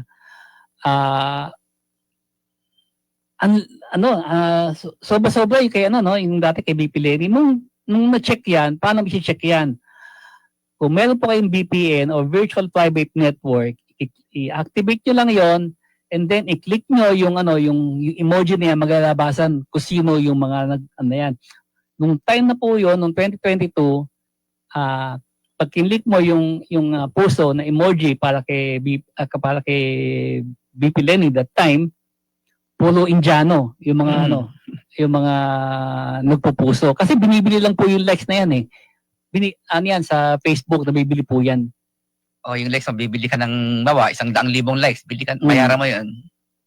Kaya lang, pag kinlik yan, makikita, hindi taga rito ibang bumoboto. 2 pesos per like. So, diba, Mura lang. Mura lang yan. Hindi ganun kamahal yan. Kaya nga kaya nga dati, milyunan yung 100,000, milyunan yung mga makita mo mga nagpupuso para kay ngayon, ganun pa rin po yan. Hindi man nagabago. I-click nyo po yung i-activate nyo yung virtual private network, makikita nyo po yan kung sino ang mga bumoboto dyan. Doon sa Kaya mas mahirap po yung online survey kasi mas madaling pikein yan. Pag meron ka ng Madaling budget, manipulate yan. bigyan mo lang mag-allocate ka lang ng budget para ikaw mauna. Ito, kaya nga yan ginagawang racket yan ng ibang mga yung mga contest organizers, online voting. Kasi nakikipag-partner sa social media platform, Facebook. Ang per likes is 2 pesos. Meron lang share sa revenue. Kasi bibili mo lang naman yung likes nun eh. Kaya nga. Ang dali bilhin yan. Pero yun, ilang araw na lang ang election na. May 12, di ba? 3 weeks ba? 3 weeks na lang. 3 weeks na lang, no? Ngayon, 21. 21. So, may 10 days. 20 days na lang. Hindi. 21. Tatlong Monday mula ngayon. 21 days na lang. Election na. Kaya nga. So, maganda to kasi dito magkakasukatan yung lakas ng parehong kampo. Kung talagang malakas yung Duterte camp, ilan ang kaya panalong kandidato? Lalo pa in-endorse niya ngayon si Senator Aimee and Congresswoman Camille. Siguro magpakilala muna tayo ng ating istasyon bago tayo pero bago tayo muna sa istasyon, pasalamat muna sa ating tagapagtaguyod, Philippine Gaming Corporation, PAGCOR, para sa ating responsible gaming, sa Philippine Charity Sweepstakes Office, hindi uulong sa pagtulong. Okay, back to the studio. Mula sa top-rated music station ng dekada 80, ang WBL. Tuloy na naglilingkod sa inyo sa pamamagitan ng magaganda at pining-pining programa. Mula Lunes hanggang Linggo, aalawin kayo ng aming kilalang mga komentarista at public service program. Ito lang ang pinipilan ng DWBL. Okay. Okay, magandang umaga ulit mga katambay. Bati muna ulit tayo. So, kaya mga nakalimutan pa ating batiin. Si Menchi Mendoza, she's watching daw. Tapos si Den Mancons, shout out Sir Larry from Den and Man. Sino? Si Den Mancons. Shout out Sir Larry. From Den and Man. Den and Man. Mhm. At kay Cecilia Manalo, yan, nakikinig din daw siya sa Taytay. Siyempre, mga kasama ko sa bahay, no? Si Rochelle, si Faye, si Beth, yung mga anak ko, no? Si kapabati ito eh. Si Miggy, no? Si Lucas at si Basti. At si Lisel Lacruz na nanonood din siya. Good morning, Oh, Lisel. good morning, Lisel. Kumusta ka na? Pabango ulit, Lisel. Oo. Sila Elton, sila Oka. Good morning sa inyo. Diba? Nakakalimutan na tayo itong mga to. Kumusta dyan, Oka, sa NBI? Mhm. Yun. Nababang natin yun. Kwentong tambayan. Kwentong tambayan ngayon, yung trade war sa ni Donald Trump na lumalala ng gusto. Pero makikinabang doon, ang Pilipinas doon. Oo. Lalo ang mining sector, pinakamalaking isa sa pinakamalaking doon, industriyang ng makikinabang tayo, mining at saka yung electronics. Dahil doon, binanang di ba? Binanang China pag-export ng kanilang rare earth mineral sa US na ginagamit yun sa sa paggawa ng mga electronic gadgets, na cellphone, TV, pati sa kanilang mga defense. Hindi lang yun. Kasi nakita ko yun, manufacturing eh. Kasi, diba, kahit yung mga Apple products, no? Yan, yung mga cellphone nyo, yung mga gadget, computer nyo, ang brand niyan, Apple. Diba? Mac. iPhone. Pero yan, gawang China yan. IC niyan, gawa ang Pilipinas. Oh. So, dahil tinaasan ngayon, noon ng US yung tariff niya sa China, maapektuhan itong manufacturing na to. No? Sila. So, saan pupunta to? Kaya naman nagpunta ng China, yung mga kumpanya na yan, Apple, Nike, kasi mas mababa relatively yung labor cost dyan kesa sa US. And, syempre, kung para sa US, mababa pa yung labor cost ng Pilipinas. At ngayon, dahil wala nang rare earth source ang US, ang Pilipinas, mayaman tayo sa rare earth eh. Lalo dyan sa may bandang Palawan, tsaka sa Samar. Yun nga lang, underdeveloped. So, ngayon, siguro, pagkakataon na natin ng mga ating mga mining companies na yan naman ang tutukan yon, hindi lang nickel. Kasi sa nickel, at pangalawa na tayo dyan eh. Sa panglima sa gold mining. Yung rare earth, ang kailangan lang i-develop. Dahil wala nang supply manggagaling sa China, i-develop natin ating rare earth mining. Diba? Alam mo, meron ako mga gusto policy to si Trump eh. Pero parang hindi ako ekonomista, hindi ako business hindi ko talaga maintindihan yung kanyang policy dun sa pagdating sa tariff, yung tinaasan niya ng gusto yung anong epekto nito. Honestly, hindi ko maintindihan. Pero may mga policy si President Trump na sasang-ayunan ko. Lalo yung usapin ng gender. Oo, yun. Isa sa mga pinakamagandang ginawa niya yun eh. Tsaka ngayon, na-define na, di ba? Yung lalo yung huling kaso doon, yung Kaya lang yung Supreme Court niya, yung determination ng sex. Ang sabi ng Supreme Court sa kanila, yung determination ng sex, Gender. yung ng gender, kung ano ka ipinanganak. Hindi yung choice mo. So, kung ipinanganak kang babae, babae ka. Pinanganak lalaki, lalaki ka. Legally. Hindi tulad ngayon kasi, 42 na yata yung gender yun. Ano nga kaya, di ba, hindi pa naiisip, meron na kaya di ba, LGBTQIA+. Sabihin, kahit hindi ko pa naiisip, kasama na dyan. Hindi ka pa naiisip ko ano itatawag dyan. Ridiculous na nga. Tsaka ang isa pang maganda ngayon, lumalakas yung anti-woke movement dahil kay Trump na lumalakas sa US na nagpo-push back na yung mga conservative, di ba? Di ba? Ang sabi ngayon ng mga conservative, kung tingin mo, if you want to, if you choose to be, if you're a man and you choose to be a woman, that's your choice.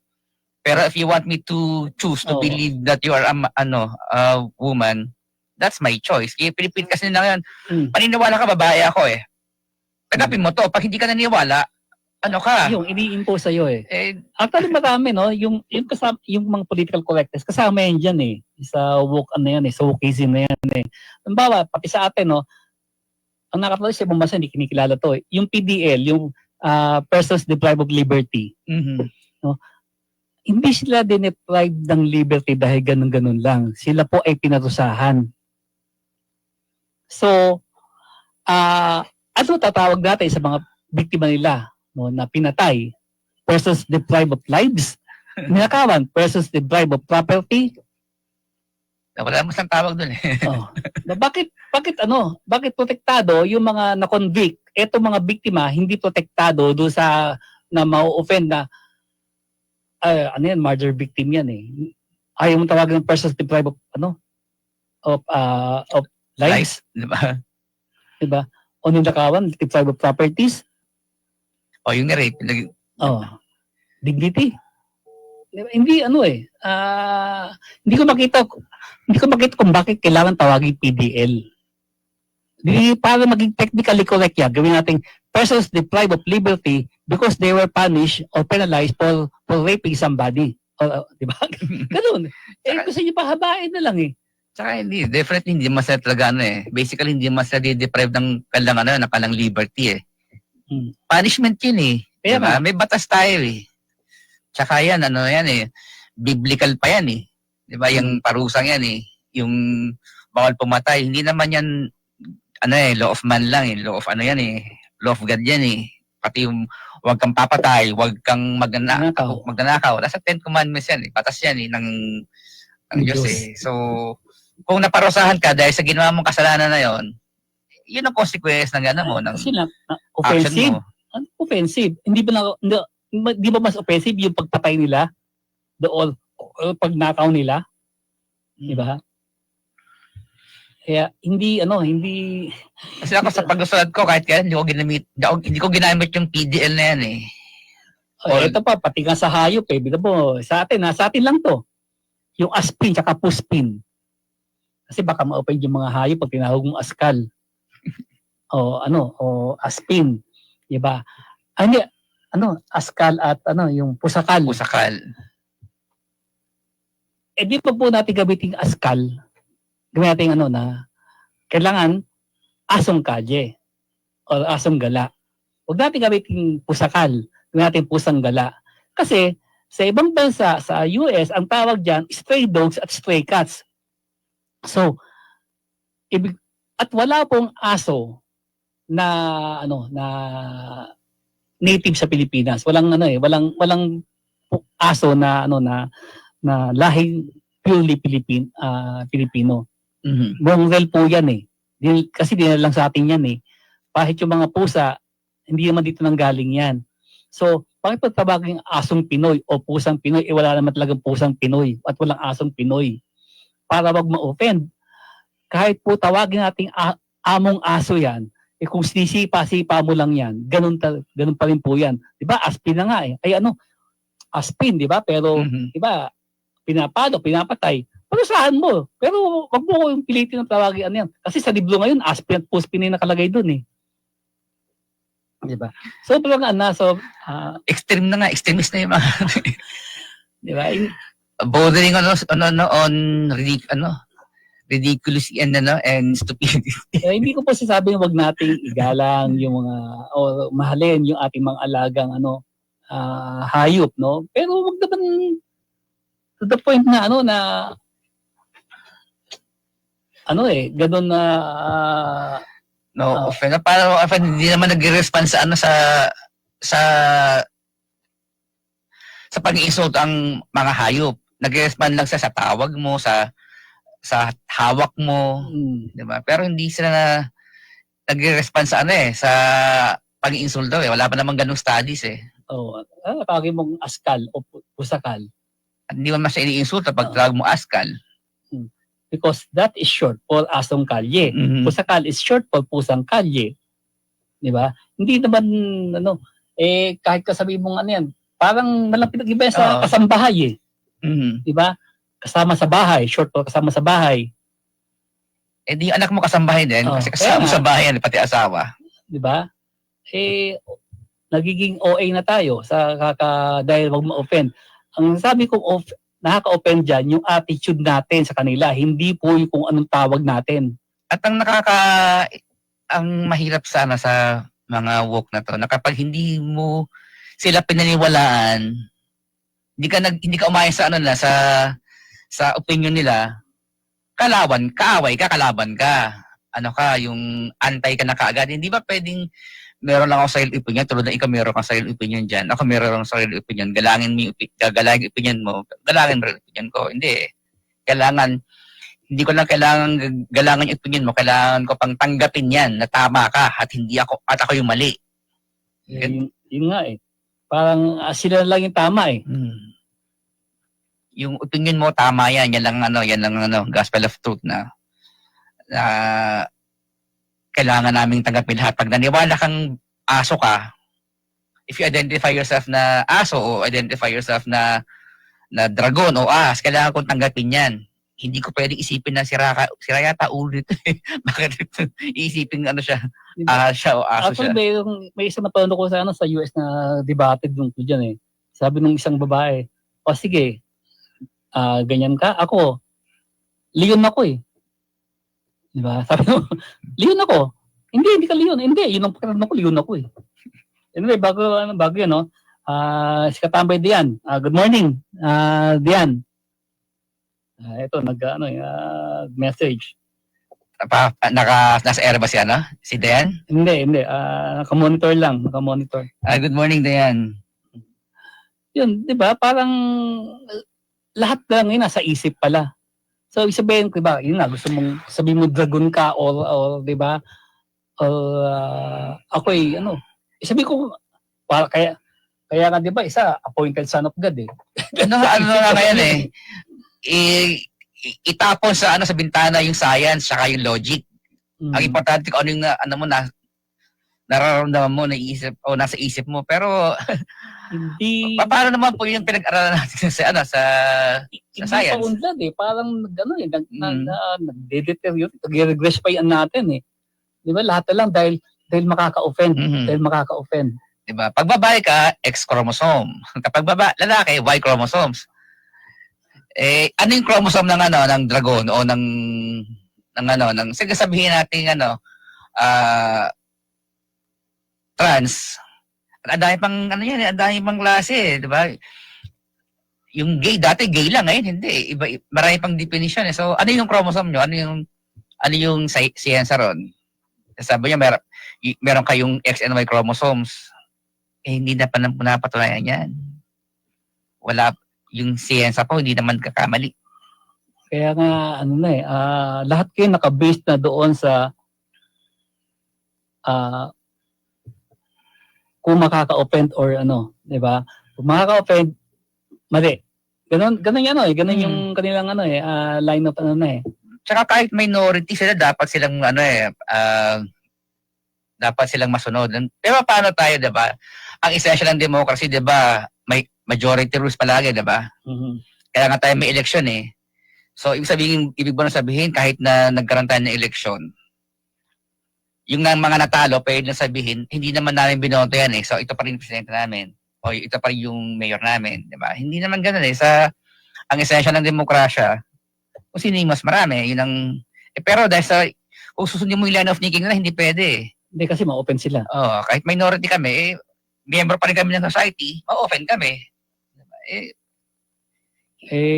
Binasura na natin yung lahat esensya ng ng demokrasya, yun lang yung science mismo eh, di ba? Yun nga. Tsaka yung logic dictates na mali eh. Yun nga. Sige, kasambahay. Ito basic na basic kasambahay. Lahat ng kasama mo sa bahay ay kasambahay yan. Mm-hmm. Lahat yan. Kahit nga aso mo, kasambahay yan, kasama mo sa bahay yan eh. Di ba? Kahit yung anak mo, pamangkin mo, kung sino pa nasa bahay mo, kasama sa bahay yan. Pero hindi mo yan katulong. Mm-hmm. Ngayon, ma-open, kahit tawagin mong amo yung katulong mo, kung sa umaga, paggising, tinatadyakan mo agad yan para magluto. Tsaka what's wrong kung, calling them by the name, diba? Again, sa you, pati ba magagawa, dahil naka-open na yung term na magagawa, baguhin natin. Mm-hmm. Di ba? Kapabrika. Diba, bakit, sa Western culture, diba, ang tawag pa rin na yun, hanggang ngayon yan, maid. Oo. Yung sa mga mayaman, butler. Domestic help, di ba? Domestic helper. Bakit hindi natin ma-compel yung mga nag-hire ng domestic helper sa Middle East na tawagin, hindi kami magkapasa yung domestic helper, kundi nyo gagawing housemate ang tawag diyan. Mas OA tayo kaysa sa ibang bansa, di ba? Mas tayo sa Pilipinas at nakakatawa na lang. Yun nga, tsaka yung gamit lang yung rainbow color. Actually, kung susundin natin yung religious practice natin, blasphemy yan eh. Di ba? Kasi yung rainbow, regalo yan ng Panginoon kay Noah na pangako. Di ba? Ang kakamba ng rainbow, pangako yan na hindi ko na sisirain, agugunawin ang mundo sa pamamagitan ng bagyo at pagbabaha. Ginamit yung color, simbolo ng color of yun nga, yung inyong LGBT group. Dahil yung tolerance ng natin, mga Kristiyano, pinagbigyan natin kayo. Pero kung magiging stick tayo na sa religious practice, blasphemy yun eh. Kaya nga, ewan ko, siguro, dahil, yun, kung di naman natin ang oras, no? Baka may bating ka pa, kumpi. Si Oka, si Angelus, good morning daw guys. Sabi ni Oka, Oka, good morning. Kumusta dyan sa MDI? Paki-check mo nga itong mga gaan sa amin. Troll daw kami. Troll kami. Kami tagapagtangon ni Bangag. Oo. Kami po dito sa aming programa, hindi po namin inibawalan na i-criticize mo kami, okay lang po 'yon. Yung esensya ng demokrasya. Pero sana lagyan niyo ng batayan, no? Yung hindi yung maka-comment lang na para doon sa inyong in favor sa inyong susuportahang politiko, kung ano ang sabihin, wala nang batayan. So welcome po yun. Gusto nga namin maging active yung ating SOCMED. Pwede tayo magdebate. Pwede tayo kasagutin po namin kayo kung may batayan yung sinasabi nyo. Walang problema ron. Mas gusto namin yon para ma-engage yung ating tagapakinig do sa Mag-comment lang. Okay, tumawag dito sa studio. Pwede tumawag. Pag-usapan natin yan. Pero para mag-comment kayo na tagapagtanggol ni Bangag, anong sasabi namin Una, dalawang bagay yon. Bangag, patunayan niya kasi baka kayo dyan. Pangalawa, kung tagapagtanggol kami. Di ba? Kung kayo, nakasubaybay kayo, mula pa nung unang episode namin, pag nag-interview kami ito, dalawang side. No? Hindi kami, at binibigyan namin ng kaya lang, syempre, ito yung ito yung mas mabigat na kumbaga, batayan eh. Mm-hmm. So, syempre, ito yung sabihin namin, alangang balagtutin namin yung aming pananaw doon sa batayan na yan, ito nga maliwanag na ito ang sabing Sa we will always side with logic. Kung hindi naman kapani-paniwala yung sinasabi ng kabilang partido, mahirap namang paniwalaan basta-basta yun. Siyempre, kailangan nating analisahin yung kung ano ba diyan yung totoo. At sa pag-analisa niyan, gagamitan namin ng mga ebidensya, mga facts. Ngayon kung hindi malayo sa katotohanan yung sinasabi ng kabilang partido, mahirap naman pong ipagtanggol yun. Wala po, wala po sa amin dito na hindi po kami empleyado ng kahit sinong political faction, no?